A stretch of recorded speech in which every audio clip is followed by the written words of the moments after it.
आप सभी भाई बहनों का आज की ब्रेकिंग आध्यात्मिक न्यूज की कक्षा में बहुत बहुत स्वागत है। आज की चर्चा का विषय है विवेक शक्ति। लेकिन इसके साथ ही हमने दो इंग्लिश में शब्द लिखे हैं, ऑन और ऑफ। क्योंकि कभी कभी जो एक प्रचलित शब्द होते हैं, भले ही कोई पढ़ा लिखा हो या एक कम पढ़ा लिखा हो, उनके व्यवहार में कुछ ऐसे शब्द इस्तेमाल में हो जाते हैं जो एक साधारण मनुष्य के जल्दी समझ में आ जाते हैं। इसीलिए हमने विवेक शक्ति के नीचे जो दो इंग्लिश के शब्द लिखे हैं, ऑन और ऑफ। अक्सर देखिए, हम सभी भाई बहन अपने अपने घरों में कभी लाइट जलाते हैं, कभी उसको बंद करते हैं, यानी कि ऑन ऑफ की हम स्विच के ऊपर अपनी उंगली से उसकी ये क्रिया करते रहते हैं। इसलिए देखिए, मैंने विवेक शक्ति को ऑन और ऑफ शब्द से ही एक संबोधित किया है, ताकि हम सभी भाई बहनों को परमात्मा के जो एक सैद्धांतिक रहस्य हैं, जो शास्त्रों की बातें हैं, वो आपके हमारे दिमाग में टिक जाए का अभिप्राय है कि ऐसा ज्ञान टिकने से फिर आपके हमारे जीवन में, आपके हमारे व्यवहार में, आपके हमारे स्वभाव में एक सकारात्मक परिवर्तन आए, हमारा मिला हुआ जीवन एक सही दिशा में चलने लगे। इसीलिए तो देखिए, आज हमने एक विषय लिया है विवेक शक्ति। एक साधारण मनुष्य देखिए मन बुद्धि से परिचित रहता है, क्योंकि जब जब हम अपनी कर्मेंद्रियों द्वारा या ज्ञानेंद्रियों द्वारा, देखिए कर्मेंद्रियों द्वारा हम कर्म करते हैं और ज्ञानेंद्रियों द्वारा जो हम विषय भोगों के सुख हैं उनको भोगते हैं। लेकिन दोनों ही स्थितियों में जब मन सम्मिलित होता है, तभी हम अपने कर्मों को कहो या सुखों को एक सही सही दिशा में भोग पाते हैं। इसी तरह देखिए, दूसरा शब्द है बुद्धि। बुद्धि का अभिप्राय होता है जब हम कोई एक निर्णय लेते हैं, हमारे सामने कोई एक संकल्प विकल्प आते हैं, उनमें से हमें कुछ एक निर्णय लेना होता है कि इस कार्य को करें, इस कार्य को छोड़ें। तो ये सभी एक बुद्धि के स्तर पर आपका हमारा एक निर्णय होता है। देखिए, बुद्धि विकसित करने के लिए अक्सर हम अपने बच्चों को देखिए, बच्चा जब 2.5-3 साल का ही होता है तो अक्सर बड़े बड़े शहरों में तो देखा जाता है कि उनको प्ले स्कूल में भेज दिया जाता है, ताकि बच्चे की एक बुद्धि में विकास हो। देखिए, बुद्धि का विकास का अभिप्राय होता है ये भौतिक बुद्धि से। जब जब हम विषय भोगों का सुख भोगने के लिए धन कमाना चाहते हैं, और धन कमाने के लिए एक आवश्यक योग्यता चाहिए, और योग्यता तभी आपके हमारे भीतर में आ पाती है जब हम ये जो भौतिक स्तर की जो एक शिक्षा संस्थानों में जाकर शिक्षा अर्जित करते हैं। हम बच्चों को देखिए प्ले स्कूल में भेजते हैं कि बच्चों को थोड़ा उठना बैठना आ जाए, कुछ एक साधारण ज्ञान आना शुरू हो जाए। फिर वो नर्सरी कक्षा में आता है, नर्सरी कक्षा के बाद फिर वो एक प्राइमरी कक्षा होती है, फिर मिडिल कक्षा, फिर उच्च शिक्षा, फिर कॉलेज की शिक्षा होती है। कॉलेज के बाद भी देखिए बड़े बड़े जो संस्थान बने हुए हैं, आईआईटी हैं, आईआईएम हैं, उनमें और विशेष प्रकार का ज्ञान दिया जाता है। यानी कि एक साधारण स्तर पर हम सभी भाई बहन अपने अपने बच्चों को भी शिक्षा के स्तर पर 15, 20, 25 वर्ष तक इस भौतिक शिक्षा के लिए, ताकि उनके भीतर एक बुद्धि का विकास हो। जितनी अधिक उनकी बुद्धि एक बढ़ेगी, तो उतने अधिक वो अपने व्यवसाय को एक सफलतापूर्वक चला सकेंगे, या एक नौकरी के स्तर पर उनको एक अच्छा वेतन मिलेगा, उनके जीवन में अधिक धन आएगा। अधिक धन आने से हम ये जो 5 विषय भोग हैं या और भी प्रकार की जो संसारी सुख सुविधाएं के एक साधनों का हम एक उपयोग कर सकेंगे, भोग कर सकेंगे। यही देखिए एक संसारी मनुष्य का एक लक्ष्य बना रहता है। लेकिन आज हमने तो लिया देखिए विवेक शक्ति। विवेक शक्ति का अभिप्राय होता है कि जब हम परमात्मा की बातों को, आत्मा, परमात्मा, ये दोनों चेतन सत्ता है। इसी तरह ये प्रकृति के जो 3 गुण है, तमोगुण, रजोगुण और सतोगुण, और इसी तरह आपका हमारा स्थूल शरीर, सूक्ष्म शरीर और कारण शरीर, इन सभी के प्रति जब हमने ज्ञान लेना होता है तो ये ज्ञान हम तभी ले पाते हैं जब हमारे भीतर में एक विवेक शक्ति एक जागृत होती है। और ये विवेक शक्ति केवल और केवल मनुष्य योनि में ही जागृत करने की एक आपके पास हमारे पास एक अवसर है, योग्यता है। शेष जितनी भी जोनियां हैं, देखिए 84 लाख प्रकार की जोनियां हैं। अन्य जोनियों में देखिए विवेक शक्ति को जगाया नहीं जा सकता। और विवेक शक्ति जब तक नहीं जागती तब तक आपको हमें ये जो आध्यात्मिक बातों का कोई विशेष ज्ञान हो नहीं पाता। देखिए हमारा तो आध्यात्मिक ज्ञानात्मक चैनल है। हम इस आध्यात्मिक ज्ञानात्मक चैनल में जो प्रतिदिन एक वीडियो तैयार करते हैं वो देखिए परमात्मा के ऊपर, आत्मा के ऊपर, ये दोनों चेतन सत्ता है। इसी तरह प्रकृति के जो 3 गुण है, तमोगुण, रजोगुण और सत्वगुण, ये एक नित्य एक जड़ गुण है।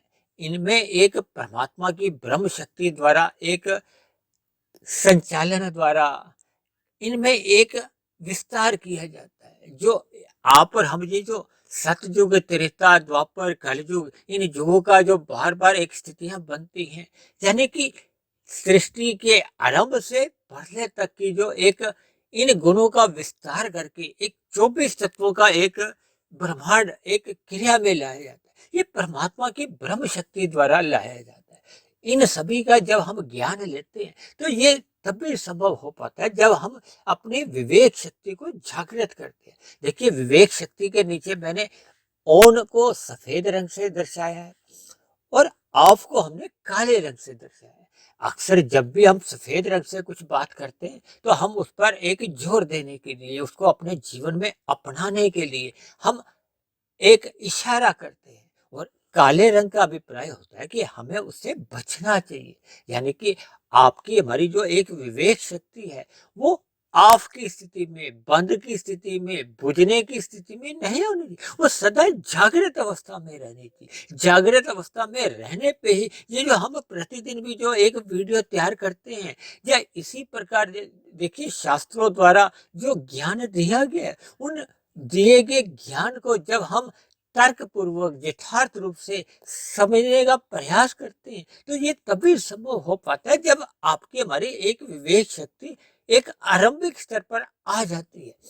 और जैसे जैसे शास्त्रों का हम ज्ञान लेते जाते हैं, शास्त्रों का ज्ञान आपको हमारे अंतःकरण में एक स्थायी स्थिति बनाने लगता है। यानी कि हम स्वभाव के स्तर पर, संस्कारों के स्तर पर, हमारे कारण शरीर में अज्ञानता समाप्त होने लगती। तो ये अज्ञानता उसी स्थिति में समाप्त होती है जब आपके हमारे भीतर में विवेक शक्ति जागृत होती है। देखिए प्रकृति के 3 गुण हैं, तमोगुण, रजोगुण और सतोगुण। इसी आधार पे देखिए मैंने इनको संख्या के साथ भी जोड़ा है। तमोगुण से 10 गुना अच्छा रजोगुण होता है, इसलिए तमोगुण को मैंने 1 अंक से, रजोगुण को 10 अंकों से और रजोगुण से भी 10 गुना, क्योंकि सतोगुण अच्छा होता है इसलिए मैंने सतोगुण को 100 अंकों से और विशुद्ध सतोगुण जो कि आत्मा और परमात्मा के लिए कहा जाता है।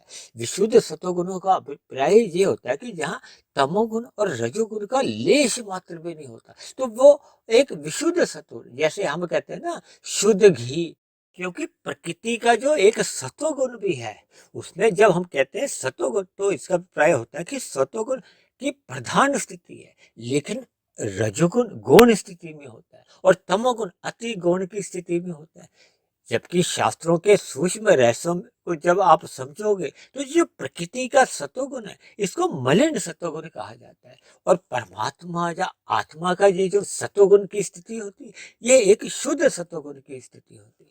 देखिए जब तक आपके हमारे भीतर में ये जो धर्म, अर्थ, काम, मोक्ष, ये 4 प्रकार के जो पुरुषार्थ हैं, जब तक आपके हमारे अर्थ और काम ये धर्मानुसार नियंत्रित नहीं होते, यानी कि आपका हमारा जीवन पूर्ण रूप से भी यदि रजोगुणी है तब ऐसी स्थिति में हम पाप कर्मों से बचते हैं। आपके हमारे जो अर्थ और काम है वो धर्मानुसार होते हैं। धर्मानुसार होने का अभिप्राय है कि जब हम रजोगुण की स्थिति में होते हैं तो आपकी हमारी जो एक विवेक शक्ति है वो एक सामान्य स्तर पर एक जाग चुकी होती है।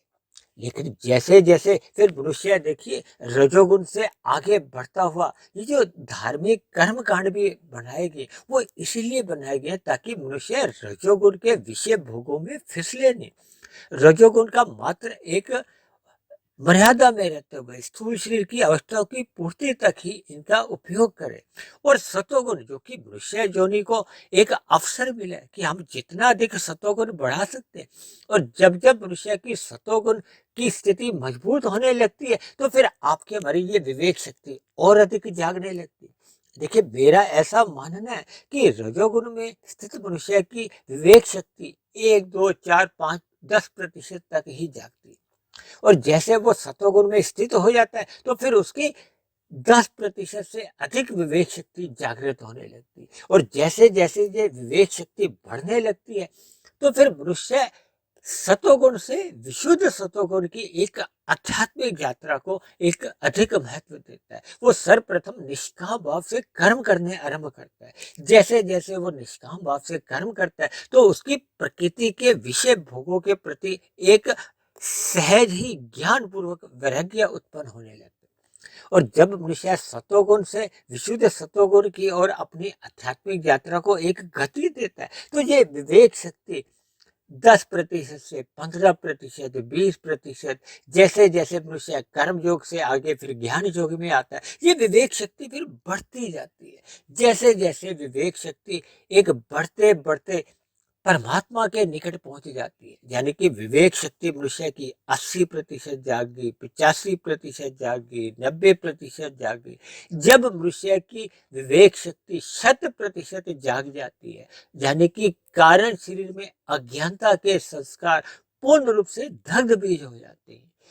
ऐसी स्थिति में फिर मनुष्य की जो आत्मा की जो एक यथार्थ स्थिति होती है, मूल स्थिति होती है, क्योंकि सभी आत्माएं तो सहज ही ज्ञान स्वरूप है। ये तो जैसे जैसे हम विषय भोगों का ये प्रकृति के तमोगुण रजोगुण का जब हम एक मर्यादा से अधिक संग करते हैं इन पदार्थों का विषय भोगों का आवरण आपके हमारी आत्मा के ज्ञान को ढक जाता है। मेरा तो ऐसा मानना है कि जब जब हम अपनी बुद्धि को सात्विक रखते हैं यानी कि सतोगुण में स्थित रखते हैं क्योंकि जब जब आपकी हमारी बुद्धि राजसी होती है तो फिर हम ये धन कमाने के लिए ही भले ही धर्मानुसार हम धन कमाते हैं लेकिन हमारी इन आध्यात्मिक विषयों में कोई विशेष रुचि नहीं होती, विशेष हमारे मन के भीतर एक जिज्ञासा नहीं होती और जब जब मनुष्य तामसिक बुद्धि बना लेता है ये जो मनुष्य अन्य जीवों के साथ विभिन्न प्रकार के छल कपट ठगी हेरा फेरी करते हैं ये जो आज देखिए इंटरनेट का जमाना है लोग विभिन्न प्रकार के जो अपराध करते हैं इसके लिए भी बुद्धि की आवश्यकता होती है। तो इस बुद्धि को तामसिक बुद्धि कहा जाता है क्योंकि हम उस बुद्धि के द्वारा विभिन्न प्रकार के अपराध कर्म करते हैं, पाप कर्म करते हैं। यानी कि विवेक शक्ति उसी स्थिति में ही जागृत होना आरंभ करती है जब मनुष्य अपनी स्थिति सात्विक बुद्धि बनाए रखता है, अपनी दिनचर्या सात्विक रखता है, रजोगुण का संग मात्र मर्यादा में करता है, तमोगुण के मल रूपी संग से अपने आप को बचाता है। तब वो सतोगुण में स्थित रहते हुए अपनी विवेक शक्ति को अधिक से अधिक फिर जागृत अवस्था में लाता है। जैसे जैसे ये विवेक शक्ति जागृत अवस्था में आती जाती है तो फिर आपके हमारे जीवन में आध्यात्मिक उन्नति सहज ही एक गति पकड़ लेती है। इसलिए मेरी आप सभी भाई बहनों से विनती है कि सात्विक बुद्धि बनाए रखने के लिए जीवन में सत्संग करते रहिए और जैसे जैसे सत्संग का हम फिर मनन करते हैं और मनन करते करते वो जो ज्ञान है वो आपके कारण शरीर में एक संस्कार रूप में टिक जाता है, वो स्थायी स्थिति बना लेता है। तभी वो अज्ञानता के जो बुरे संस्कार होते हैं उनको दग्ध बीज की स्थिति में लाता है। तो ऐसी सभी शुभ स्थितियां या आपके हमारी जो विवेक शक्ति सदा ही ऑन की स्थिति में तभी बन पाती है जब मनुष्य अपने जीवन में अपनी दिनचर्या सात्विक रखता है यानी कि रजोगुण का संग मात्र एक स्थूल शरीर की आवश्यकता तक ही रखता है और तमोगुण का जो एक दूषित प्रभाव से अपने आप को बचा लेता है। तो ऐसी सभी शुभ स्थितियां हम सभी भाई बहनों के जीवन में तभी बन पाती है जब मनुष्य ब्रह्म मुहूर्त में उठने का एक नियमित अभ्यास बना लेता है, ब्रह्म मुहूर्त में परमात्मा का ध्यान लगाता है, तब ऐसी स्थिति में देखिए उसकी विवेक शक्ति बहुत ही तीव्र गति से फिर बढ़ने लगती है। तो ऐसी सभी शुभ स्थितियां हम सभी भाई बहनों के जीवन में निरंतर बने, यानी कि हम सभी भाई बहन सत्संग करते रहें, ब्रह्म मुहूर्त का संग करते रहें, ताकि आपकी हमारी विवेक शक्ति सदा ही ऑन की स्थिति में रहे, ताकि मनुष्य की मरने के बाद भी किसी भी प्रकार की अधोगति नहीं हो, और क्रमशः हमें मनुष्य जोनि का ही एक अवसर मिलते मिलते हम अपनी विवेक शक्ति को 100% जगा कारण शरीर को हम अपनी एक यथार्थ स्थिति में, यानी कि सात्विक स्थिति में ला कारण शरीर और सूक्ष्म शरीर को स्थूल शरीर के रहते रहते समाप्त कर मायातीत की स्थिति में हो जाते हैं। ये मायातीत की स्थिति का होना ही विवेक शक्ति का पूर्ण रूप से जागृत होना है। तो ऐसी सभी शुभ स्थितियां हम सभी भाई बहनों के जीवन में भी बने, इन्हीं शुभकामनाओं के साथ आज की चर्चा विशेष को हम यही विश्राम देते हैं। यदि बनी हुई वीडियो आपको अच्छी लगी हो तो मेरी आप सभी भाई बहनों से विनती है कि इस बनी हुई वीडियो को अधिक से अधिक भाई बहनों में शेयर करें, ताकि समाज में एक सतोगुनी वातावरण का विस्तार हो। उस सतोगुनी वातावरण में हम सभी भाई बहनों का जीवन सुखमय बीते, परमात्मा में सदा प्रीति बनी रहे। और यदि बनी हुई वीडियो पर आपको किसी भी प्रकार की कोई शिकायत हो, आपत्ति हो, तो आप नीचे दिए गए कमेंट्स बॉक्स पर जाकर आप अपनी शिकायत भी लिख सकते हैं।